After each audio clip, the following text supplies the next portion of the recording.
తిరుపతి జిల్లా వరదయ్యపాలెంలో మునుపెన్నడూ జరగని విధంగా వాలీబాల్ టోర్నమెంట్ జరిగింది. తమిళనాడు, కర్ణాటక నుండి బలమైన జట్టులు పాల్గొని క్రీడాభిమానులకు కనువిందు చేశాయి. జాతీయ స్థాయిలో ప్రస్తుతం ఆడుతున్న వాలీబాల్ క్రీడాకారులు కూడా ఈ టోర్నమెంట్లో పాల్గొనడం మరింత ఉత్సాహం ఇచ్చింది.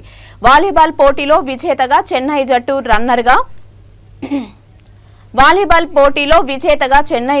రన్నర్గా వరదయ్యపాలెంకి చెందిన పురుషోత్తం ఫ్రెండ్స్ జట్లు నిలిచాయి.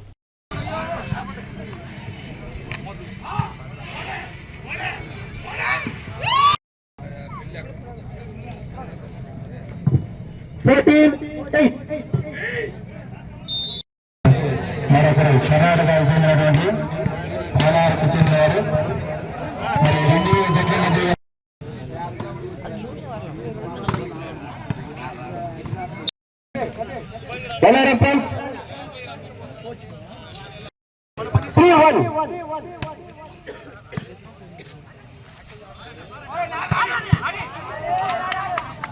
అందుకే పంపించారు.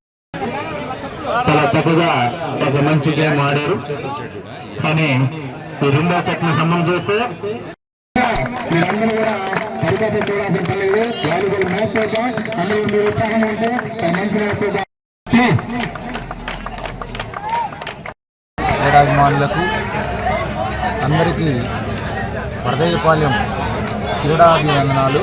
అలాగే ఈరోజు సెట్ ఫర్ లైఫ్ అనే టైటిల్తో యువత వాలీబాల్ టోర్నమెంట్ ఈ వరదయ్యపాలెం పట్టణంలో నిర్వహించడం జరుగుతోంది.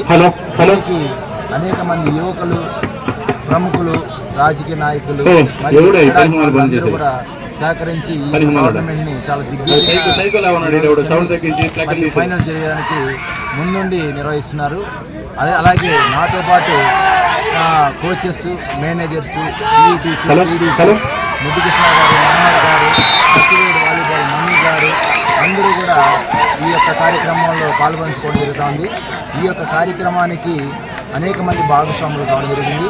దాంట్లో వేణు గారు, వినోద్ గారు, అలాగే నందకిషోర్ రెడ్డి గారు ఎన్ఆర్ఐ వారు, తర్వాత జానకిరామ్ గారు, అలాగే మునస్వామి గారు, తిరుపాల్ గారు, మునిరాజా గారు, అంటే లక్ష్మీ లాహిత్ చికెన్ సెంటర్ వారు, అలాగే సెల్వా, నాగరాజ్ యాదవ్, ఆనంద్ సార్, అలాగే నూతలపాటి హరి గారు, తర్వాత చిన్న